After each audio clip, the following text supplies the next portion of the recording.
எங்க வீட்டு பூனை செமையா இருக்கு. 2-3 நாளா அதுக்கு டெலிவரி ஆயிடும். அது படுத்து கிடக்கும் போது நானே கையை வச்சு பார்த்தேன்.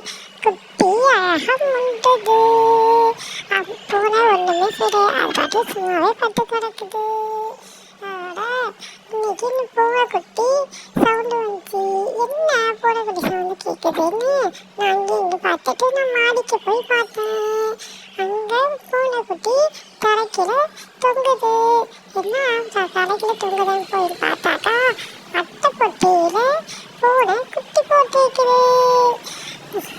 பூனை இடுப்பு வலி வந்ததும் அட்டை பொட்டிக்குள்ள போறதுக்குள்ள அதுக்கு டெலிவரி ஆகி ஒரு குட்டி வெளியே வந்துடுச்சு.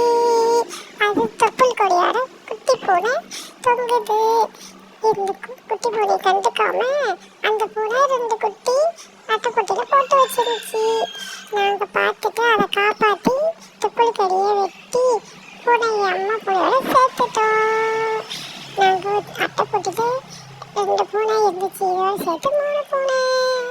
எங்களை பார்த்துட்டு ஒன்றுமே செய்யல, அழகா பட்டு கிடைக்குது.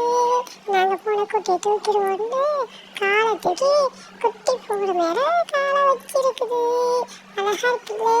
நீங்கள் பார்த்துட்டு எப்படி இருக்குன்னு சொல்லுங்க.